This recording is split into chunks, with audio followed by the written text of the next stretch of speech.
ચાલો મિત્રો, વિદ્યાર્થી મિત્રો આનંદમાં છો. આપણે અહીં ચર્ચા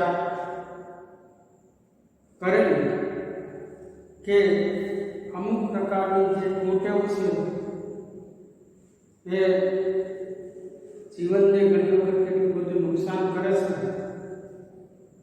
તો આ ડૉક્ટર બંને ડૉક્ટર શાહ અને ડૉક્ટર બક્ષી તરુણોને જે કંઈ સલાહ આપે છે, તરુણોની જે કંઈ સમસ્યાઓ છે, તો અહીં આપણે જોવાનો પ્રયત્ન કરીએ. એડોલેસન્ટ સ્પીક એટલે કે તરુણો કરે છે, તરુણની સમસ્યાઓ, તરુણની મુશ્કેલીઓ. તો આપણે આગળ જોયું હતું કે છેલ્લે હરીશ છે એ પોતાની સમસ્યા છે, પોતાની જે મુશ્કેલી છે ડૉક્ટરને કહે છે. એટલે ડૉક્ટર જે કંઈ સલાહ આપે છે એ જોઈએ. હરીશ કહે છે, ગુડ ઇવનિંગ સર, એ શુભ સાંજ. આઈ એમ હરીશ ફ્રોમ દેવગઢ બારિયા.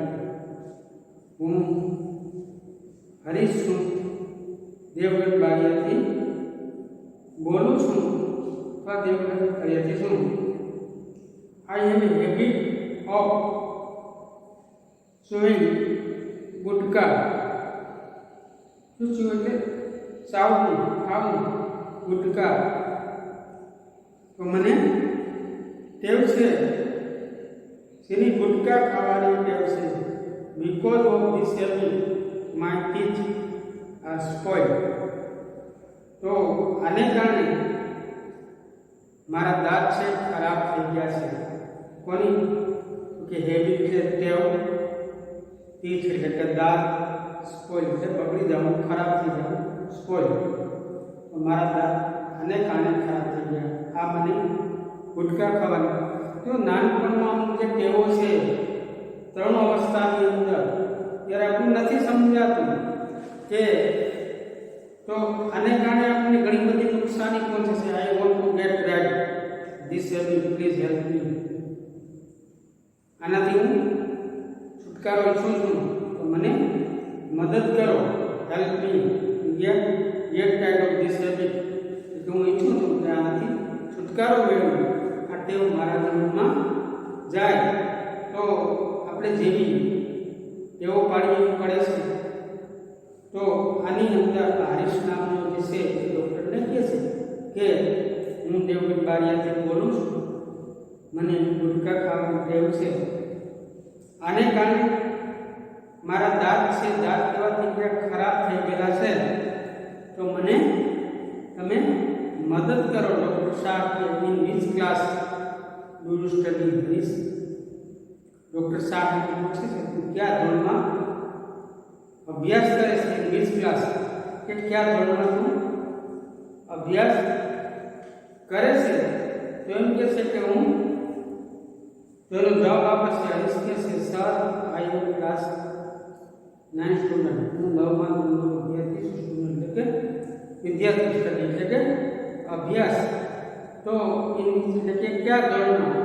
હું તો 9મા ધોરણની અંદર ભણું છું, અને મને જે ટેવ છે એ ટેવ જતી નથી.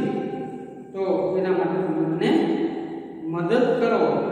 તો ડૉક્ટર શાહની સલાહ આપે છે અથવા પૂછે છે કે how old is your habit? એટલે કેટલા સમયથી આ તારી ટેવ છે? How old is your habit એટલે ટેવ, કેટલા સમયથી તમે ગુટકા ખાશો? એટલે તો એનો હરીશ છે અબાઉટ 2 યર. હું 2 વર્ષથી, આશરે 2 વર્ષથી હું જે ગુટકા ખાઉં છું.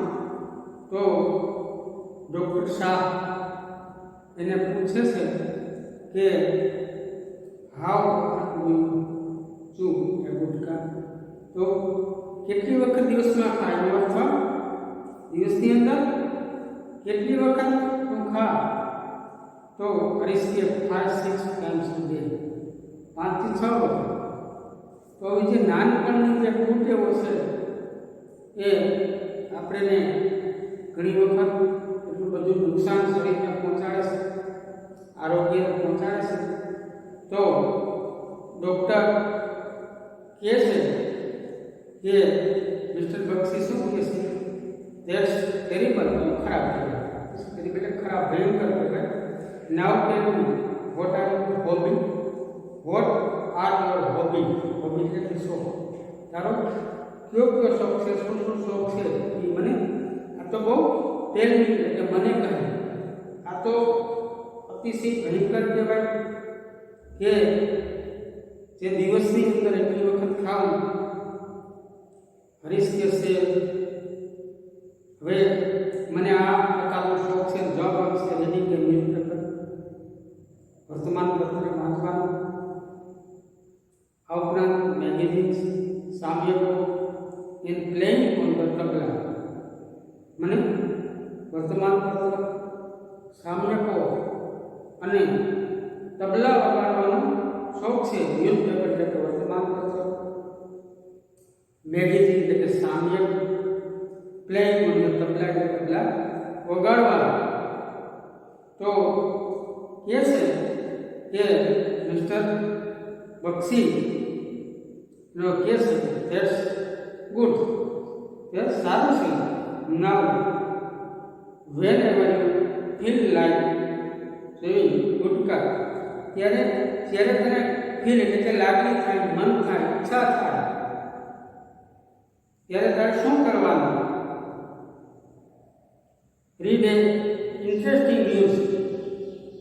ત્યારે ઇન્ટરેસ્ટિંગ એટલે રસ, અને જેમાં રસ હોય એવા ન્યૂઝ વાંચવાના, સમાચાર વાંચવાના, આઇટમ્સ જે કાંઈ હોય, ઓર આર્ટિકલ ન્યૂઝપેપર અથવા આર્ટિકલ એટલે કે લેખ, અથવા એની અંદર સામયિકની અંદર કોઈ સારો લેખ હોય એ વાંચવાનો.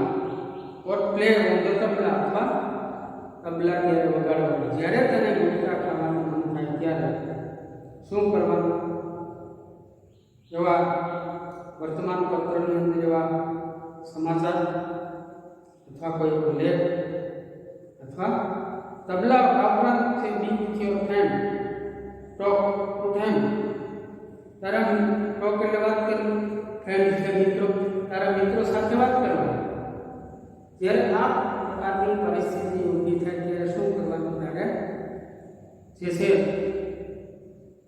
અથવા પ્લે સમ ગેમ્સ ઓર ચોઇસ. ચોઇસ એટલે પસંદગી, ગેમ્સ એટલે રમત, તારી પસંદગીની રમત રમવી. એટલે માઇન્ડ છે એ આપણું keep your mind land in the different activity. તારો મગજ છે બીજી પ્રવૃત્તિમાં પરોવાઈ જાય. એક્ટિવિટી એટલે પ્રવૃત્તિમાં. I am sure you will be able to get back this way. ચોક્કસ આને કારણે તારી હેબિટની ટેવ છે એ જશે, પણ તારે એના માટે પ્રયત્ન કરવો જોઈએ. જ્યારે તને મન થાય ત્યારે પસંદગી રમવી જોઈએ, વર્તમાનપત્ર વાંચવા જોઈએ, અથવા રમત રમવી જોઈએ, તબલા વગાડવા જોઈએ, અથવા મિત્રો સાથે વાતો કરવી જોઈએ. હરીશ કે થેન્ક યુ, આભાર તમારો. એક જ પ્રવક્તા કહે છે સો ફ્રેન્ડ્સ, મિત્રો, નાવ ટાઈમ સે ગુડ બાય, આવજો કહેવાનો સમય થઈ ગયો. વન વી આપ યુથ ક્લબ વતી આઈ thank mister Bakshi and doctor Shah guiding teenager. તો હું આ યુથ ક્લબ વતી બંને ડૉક્ટરનો આભાર માનું. આઈ એમ ઓલ્સો બ્લેક ઘણી છે એટલા માટે બોયસ ગર્લ્સ એટલા માટે આપણે ગણી શકીએ કે હું ટ્રસ્ટેડ અસ યર કે વિશ્વાસ તમે રાખો એમ શેર ધેર પ્રોબ્લેમ્સ. વિશ્વાસ અમે મૂકો અને તમારી જે કંઈ સમસ્યાઓ છે બરાબર છે એ અમને શેર કરી, રજૂ કરી. અગેન ફરીથી ગુડ બાય, આવજો. ગુડ નાઇટ, શુભરાત્રિ, ટેક કેર. તો આ રીતનું આ જે ઉપયોગી આપણે ઇન્ફોર્મેશન આપી કે નાનપણની જેમ કુટેવો નુકસાન કરે છે અને શું ટેવો એ આપણને ફાયદો કરે છે. તો આની અંદર આપણે જોયું કે આ આટલા સ્પેલિંગ છે એની અંદર સામાન્ય છે, બરાબર છે. જે સામાન્ય સ્પેલિંગ છે એ સ્પેલિંગ પણ જે આપણે જોઈ લેવાના છે, જેથી કરીને આપણે મુશ્કેલીઓ ન પડે. અને એને કારણે આ જો વોકેબ્યુલરીની અંદર આપણે જોવા માટે પ્રયત્ન કરીએ તો complete the dialogue with the help of this word.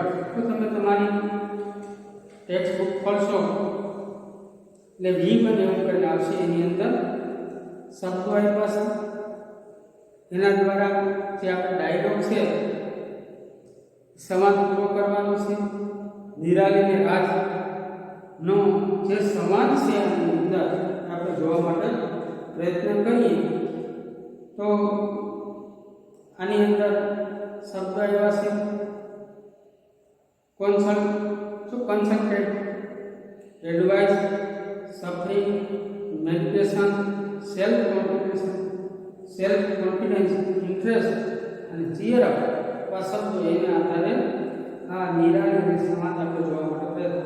Nirali કહે છે હાવ આર કેમ છે, રાજ નાવ કે આઈ પછી બ્લેન્ક એટલે ખાલી જગ્યા ફ્રોમ જો ડિપ્રેશન. તો એની અંદર આપણે સફરિંગ, તો હું ડિપ્રેશનની અંદર શું એવો એનો અર્થ થાય છે. ત્યાર પછી નિરાલી કહે છે oh no dear actually how do you feel, તમને કેવી લાગણી થાય છે. તો એ કહે છે કે આ પ્રકારની મને જે લાગણી છે એવા પ્રકારની. તો રાજકેશ આઈ એમ લેક ઓફ ત્યાર પછી આપણે જોયું સેલ્ફ કોન્ફિડન્સ, મને એવું લાગે આત્મવિશ્વાસ. અને ત્યાર પછી I don't have interest anything, તો મને સમય રસ લાગતો નથી. Actually I don't feel like doing anything. ત્યાર પછી નિરાશ કે હેવ્યુ ખાલી જગ્યાની ડૉક્ટર, તો તારે કન્સલ્ટેડ સલાહ લેવી જોઈએ. રાજકેશ બટ હિઝ ખાલી જગ્યા ડઝન્ટ સીમ ટુ વર્ક, તો એડવાઇસ કે સલાહ લેવી, but his advice don't sim to work. ત્યાર પછી નિરાલી કહેશે એ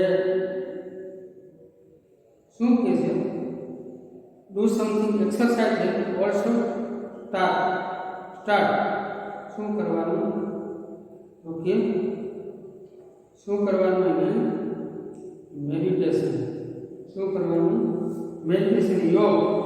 તો આની અંદર આપણે જોયું કે આ યુનિટની અંદર કે આપણે મોટા ભાગના વિદ્યાર્થીઓ છે શું કરે છે કે પાઠ પૂરો થઈ ગયા પછી બીજી વખત વાંચવાનો કે જોવાનો પ્રયત્ન નથી કરતા.